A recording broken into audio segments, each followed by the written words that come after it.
Hello, I am back talking about back care, and today we're going to be talking about mid and upper back tips. So it's just a bit of an overview for easy tips to take care of your mid and upper back, and we're going to be explaining why these things will help as well. So if you get pain in the upper back between your shoulder blades or along the middle of the back, kind of like the bottom of the rib cage, bra line kind of area, this video is for you.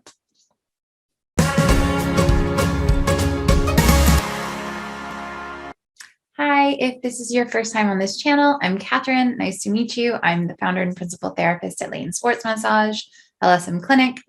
And in this channel, I share simple self-care tips and information about how the body works so that you can live as close to pain-free as possible. Now, let's talk about the mid and upper back. So last week we talked about some tips for the lower back. Now let's talk about the mid and upper back.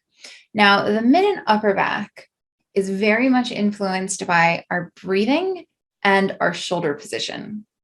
So a lot of times people will have pain between the shoulder blades, kind of like down the middle of the spine or across the bottom of the ribs. So these are kind of two different things, but they can very much be related, which is why I'm including them together in this video. So number one, your posture. I know. You're probably like, oh, I hear about posture all the time. I know my posture needs to be better.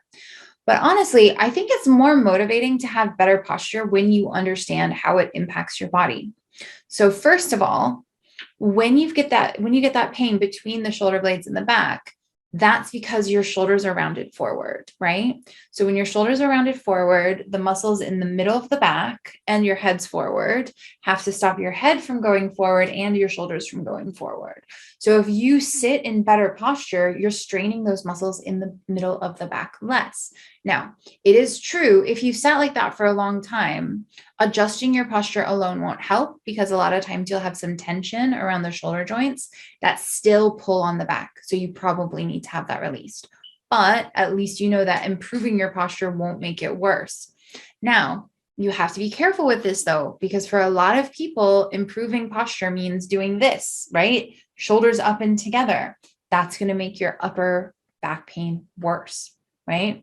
So it's a very subtle shift. You bring your shoulders down and towards each other.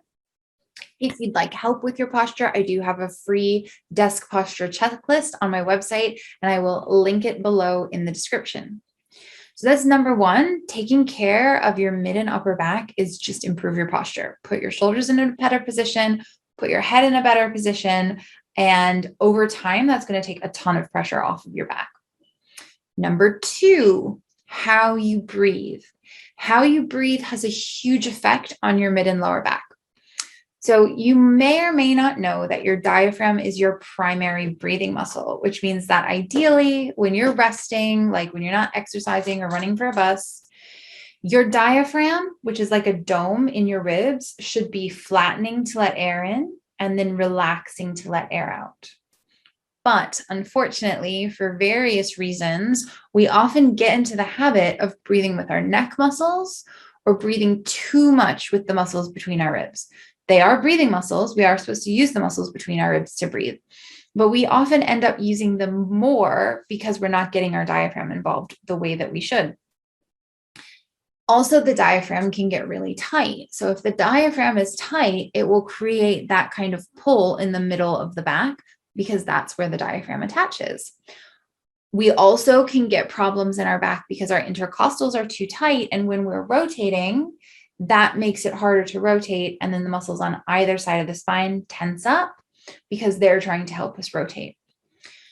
So the way that you address this is to improve your breathing. Now, I have another video about the diaphragm that talks a little bit about breathing mechanics. And in the course that we have, it goes through a whole module about how you should breathe. But to get you started, if you can just think, a good visualization is that you imagine that there's a balloon in your abdomen and that when you inhale, you're pulling the air through a straw into your stomach. Obviously, this is not how breathing works, right? Your air doesn't go into your abdomen, but that visual helps people start to breathe with their diaphragm more. The other thing you want to try and do is try and avoid your chest lifting when you breathe. So see if you can breathe with your shoulders down and only moving your abdomen when you're at rest. That's number 2. And this is a long-term thing, okay? If you've been breathing mostly with your neck muscles or mostly with your rib muscles over time, it's going to be hard to get out of the habit. So just be patient with yourself and remember that you're retraining your body to do something different than it's done for a long time. And over time, it will get easier, I promise. And if it feels like you're pushing your stomach out when you first breathe with your stomach, that's totally normal. Don't worry about it. Okay, tip number 3, stretching the chest. Now, we talked about posture as tip number 1, but you know what makes good posture really hard? When you have loads of tension in the front and the sides of the body, right? So tip number 3 is to start opening up the chest. Now, there are loads of chest stretches that you can do, but I really recommend just a really simple, putting your hand on the door, going up until you feel a little bit of pull across the chest, and then relaxing the shoulder. Now, we do have on our website in our work from home resources, a free desk worker workshop that explains posture and teaches you this stretch. It's also a stretch included in our No Pain at Work online course. So if you'd like to try it, I will put the link below to our work from home / desk worker resource center where you can sign up for that free workshop. It's like a 20-minute video and it just takes you through how to do that stretch. There are many different ways to stretch your chest, but that's a really good one to start with because it's gentle and it's addressing the most common reason that our shoulders end up wanting to be forward. So that's number 4, stretching the chest so that it's easier to be in good posture. So that was number 3. Number 3 was stretching the chest. Number 4, stretching the sides of the body. Now, the side of the body, the main muscle that you're going to be stretching is the lats. So they attach here and then they go on the side of the body and into the back. So you will be stretching your back when you stretch the side. There's also a muscle called the serratus anterior that comes along the side of the body. Here, I'll adjust this a little bit so you can see it a little bit better.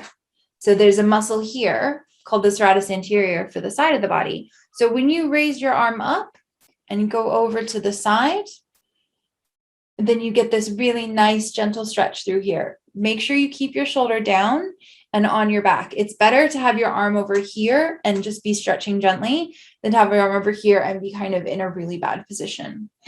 I recommend that you stretch the sides of the body after you stretch the chest, because when I've done this with clients in video sessions, when we stretch the side first without stretching the chest, you don't get as good of a result.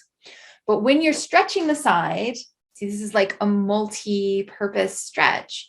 Not only are you stretching the side of the body and the shoulder and the back, but if you imagine that you're breathing into your ribs when you inhale, like breathe in and imagine that they expand. And then when they exhale, imagine that you can feel them relaxing. You're also stretching and releasing your intercostal muscles, which are the muscles between the ribs. And because we've seen that when the intercostal muscles are tight, it makes rotation in the ribs harder. This is just something we've seen in clinical practice. When you release the intercostals, it makes your rotation easier, which means that you're straining the muscles along the spine and the back a lot less, right? So that's number 4. And again, stretching the side of the body makes good posture way easier because when these are tight, they pull your shoulders forward and down.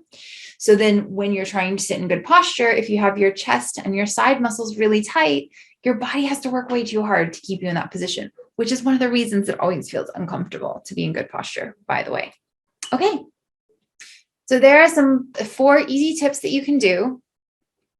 You can do your posture. Just try it 5 minutes, 3 times a day to start getting used to having better posture. Breathing, you can try to do it at night or when you remember when you're at your desk. Stretching the chest, you can do it during the day if you have a wall, if you use the stretch that we teach you in our free workshop on our website, and then the side stretch at your desk or in the evening. And you'll notice a really big difference in how your body feels. Now, you might notice that I haven't said to stretch your upper back.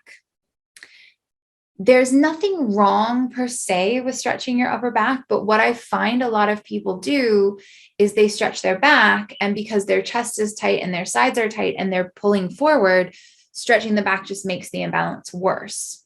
So usually we find that if you improve your posture, breathe into your abs, open your chest and open your sides, your back will relax on its own mostly.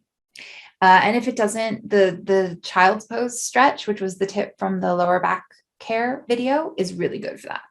So tell me, which one of these 4 are you going to start on? Just choose one so it's not overwhelming.